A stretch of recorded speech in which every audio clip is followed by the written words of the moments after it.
please join me in welcoming CCAD's 2025 honorary degree recipient, Vanessa German.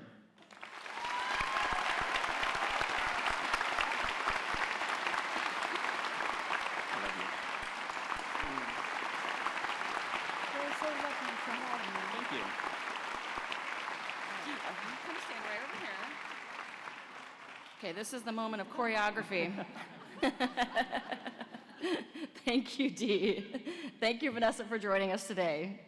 Columbus College of Art and Design hereby confers upon Vanessa German the honorary degree of Doctor of Fine Arts with all the rights, privileges, and honors appertaining thereto in recognition of her accomplishments and profound influence on art and culture in this country and abroad.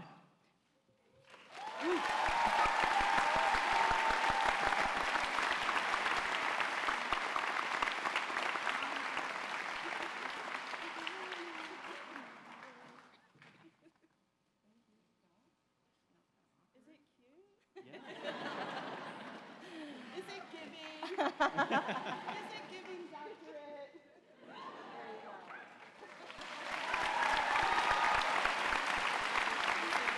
All right. Let me turn the page for you. So you're ready. Bye-bye.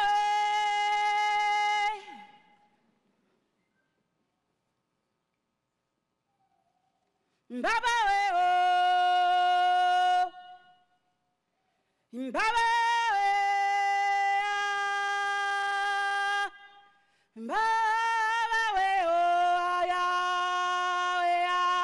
See, we honor our ancestors, be your ancestors Irish or Somalian or African or Pakistani or Palestinian or just from Los Angeles.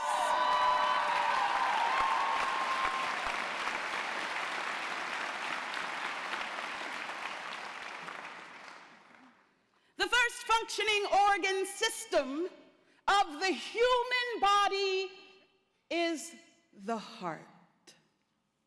The heart begins with a rhythm.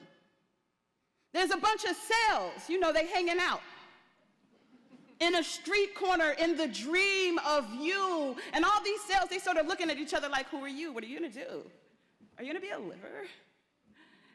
And then all of a sudden, there is this single definitive lightning strike of electricity, like a blue hand from beyond, and it hits those cells with some electricity, and it begins a rhythm, and it is the rhythm. It is the rhythm, little baby, that tells those cells to form the heart.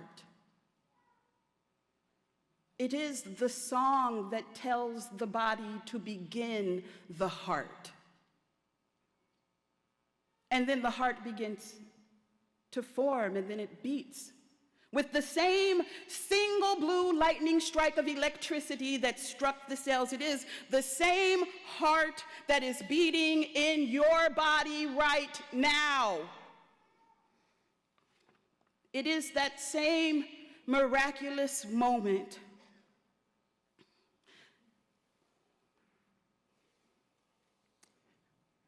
for every single person in here, for every single human being on the planet Earth. There is no separate miracle between us. It is this truth that is beating on the inside of the inside of the inside of every human being in this room, that is a part of everything that you are, everything that you ever will do or be. It is this divine mystery, and it is from within this divine mystery that is a part of every single being in this room. It's a part of Wallace, who helped walk you in. It is from this place that we can discuss courage. It's from this place that we discuss love and power and justice. It is from this holiness of creativity, so be grateful. Take a moment now, and y'all you can take this moment audibly. There's permission here. Take this moment to be grateful for yourself. Thank you. You a great leader. Well, thank you. I appreciate that. Take a moment to be grateful for yourself. Be grateful that you are here. Be grateful for the human beings who loved and supported you so that you can make it to be in this place. Be grateful that your most challenging days up to this moment have resulted in triumph. That which you imagined might end you, it did not. So here you have, within your perfectly imperfect being, here you have this divine ingredient of courage, which, should you choose, throughout your lifetime, your courage will keep expanding, and it will embrace you if you so choose to use it. Your courage will always keep up with you. Your courage will always keep up with you. I found courage at a time when I could not literally find my own breath. I was in the homewood that Dee was talking about, and I couldn't find a way to make life feel like I wanted to stick with it. So I did something that the world told me not to do, which is every single day for 6 months. It was an experiment to see if I could live by my own terms. Every day for 6 months, I did whatever I wanted to do, which the world will call lazy. But that's a trick. Because really, the world just wants you to do what it wants you to do. But when you start doing what you want to do, what I did every day was I walked around my neighborhood and I picked up the detritus, the trash from old abandoned houses. I picked up wood, and I decided that I was just gonna make things in my little moldy basement in Homewood in Pittsburgh, because I knew I had to reckon with the space in between what the world told me I should be, the stories that the world told me about my worth, and the stories that were trying to come up through that place of divine mystery inside of me. The way that I needed to reckon with my own life was created. So every day, I do this simple thing. I'm going through the neighborhood. I'm moving and I'm making things with my hands. And over the course of 6 months, I gave myself 6 months to survive, y'all. I did. Over the course of that 6 months, I made 6 objects, and what I taught myself to do was listen to my own frequency of yes. I taught myself to find the yes that was distinct to my own being on the inside of the inside of the inside of the inside. I changed my life through creative interaction with material and the mystery of my own existence, and it kept me alive. Even through the deepest and the darkest shadows, I knew that the force that I was moving with as an artist must be love. It must be love because it kept me in my breath. And the objects that I made at this time, wildly, after 6 months, got seen by a curator at MoMA. And those objects got bought and they went to a gallery in New York, and I could turn my water back on because I had been living without running water. And those objects and that process of listening to the inside of the inside of the inside of myself, to my own frequency of yes, that taught me that it is possible in this lifetime to become the thing itself. To become the thing itself. And the first thing I want you all, artists, to know about becoming the thing itself is that your practice is always for you. It's for you first. People will ask you about your future. What are you going to do? Where are you going to go? And they're going to externalize your creativity. Please know that your practice is first for you. Your practice is a universe that you can enter. Raise your hand, graduates, if you know that thing that happens to you. When you get in, thank you. Yes, I see you, I see you, I see you, I see you, I see you. Something is happening to us when we are creating, when you are transforming materials. Who knows that you are also being transformed? I know that you are also being transformed. When you realize that you can enter into your own creative process with intention and prescription and surrender, you have a mind that cannot be taken. And I think this is why so many people and places are trying to silence artists right now. This is why artists are dangerous to systems of violence and structures of hatred, because artists recognize that there's true justice and wholeness in being whole. You realize, all of you here have done it, you pulled something from out here. You got something from out here that was invisible, that didn't exist on the planet before until Matthew created the little animals. And look, it's great. But it didn't exist before. Do you know the power that people realize when they look at you and realize that you took something from here and you made it real? Artists, human beings who experience and express themselves with their own distinct beingness, are almost impossible to control, right? And this doesn't mean that artists are selfish. This doesn't mean that we aren't also ornery and romantic and collaborative and experience tension and conflict. It doesn't mean that. It just means that we have seen beyond the lie that we are valuable as human beings most for how we can contribute to the material world, to the deterministic world. We know what it is like to bring something from the invisible, from the imagined realm of ideas, and to make it real. And we know that every human being on the planet Earth has this divine right to wholeness, to the wholeness of their own self. It is very difficult to trick an artist into theaters of lies and power. We are so often engaged with our creativity so wholly and our wholeness so wholly, you can't actually convince us to make violence upon other human beings who are simply trying to live and be within their own wholeness.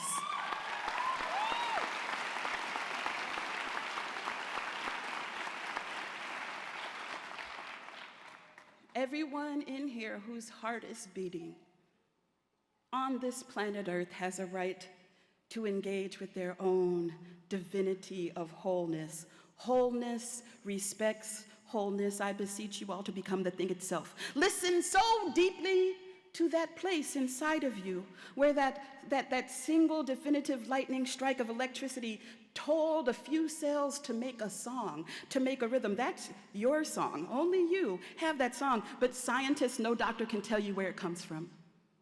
They can't tell you where did it come from.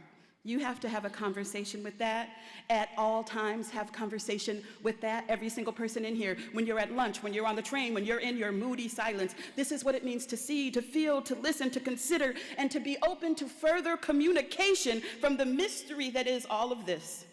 And to do this, to engage intentionally with all that made this, is an act of loving. It takes courage to believe and courage to feel. Loving then is the greatest reckoning of our day, for whosoever on this planet has been lightning struck by the same blue mystery that beget the rhythm that is beating in our beings this instant has access to this power, which means you have to pay very close attention to when people want to silence you. When silence becomes the message of the day, when there are secret slivers of conversation laced dangerously with fear and the promise that your silence will bring you comfort and inclusion, recognize the lie.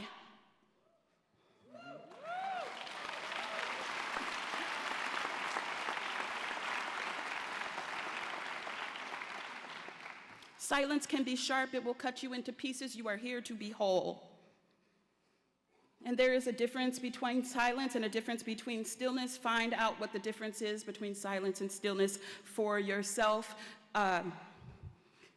Do not be convinced into silence, for it will betray your soul. I say of you that we need you to be whole. We need you to be whole in your wholeness at any stage of wholeness. This doesn't mean that you're not making mistakes. It doesn't mean that you're not recovering as an addict and you just in pieces. No, you're whole. You're whole the whole time. In your wholeness and creativity, there is an emancipatory technology of loving. In your wholeness of being, when you claim yourself, when you say, yes, I have fallen, I was an addict, I'm healing, I'm recovering. When you claim your wholeness of self, you give everybody else around you to live within wholeness of self. That's liberty. Liberty is the soul's right to breathe.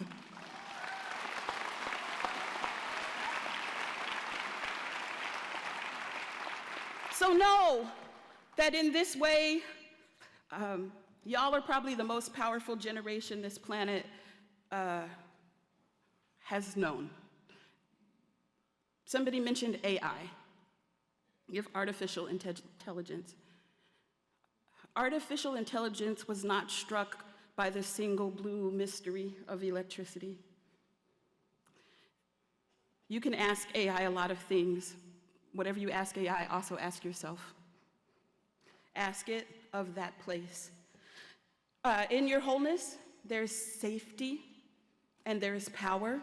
Make peace with not having language for everything but the willingness to feel your way into your own technology of yes, your distinct technology of yes. Be willing and have the courage to feel again, to feel things. Feel, and trust your yes. Compromise not on your yes. Celebrate in communities and communions of yes. Listen for the yes of wholeness that is rising up in the world around you. The last thing that I want to say, I'm going to try to say fast. I live in Asheville, North Carolina now. And I was there in the aftermath of Hurricane Helene. If anybody here has ever been through a catastrophe, there's no words to describe catastrophe. About 600 artists lost their studios totally and completely. Can you imagine losing all of your works in progress, all of your materials, all your computers, all of it? They lost everything over 6 hours. The city of Asheville and the region was without potable running water for 2.5 months and without electricity for about a month. And something happened in Asheville, which is that you couldn't call on a cell phone, gas stations ran out of gas, and there was no water. So people started taking and putting notes on the door of a bookstore. And somebody said, I have a swimming pool, you can come with buckets. You can take water out of the swimming pool to flush your toilet. And one person in the community realized that their elderly neighbor couldn't lift a 5-pound bucket. And so they put on gloves and a mask and some PPE, and they started something called the Flush Brigade. And I'm telling you this story because no one from the top down told them to do this. It was a spontaneous, creative community of care that rose up because someone listened to the yes inside of them. They didn't say that's too disgusting. They didn't say, oh, no, I could never do that. They knew the yes inside of them told them they had to move forward. And you, as a generation, are going to be tasked to listen to that place more than a lot of the generations before us. It's that same place where the electricity struck. There became dozens and dozens of people who burst out in these spontaneous, creative communities of care. You're part of that community that will be making the future, y'all. So listen. You are so powerful. You are completely, utterly, and wholly filled and complete with love and courage. Our wholeness exists here. Deny wholeness to no human being around you. We are all here on a spinning blue planet together, and there is no separate miracle between us. And now, I would like to welcome the miraculous Provost taggart to the lectern.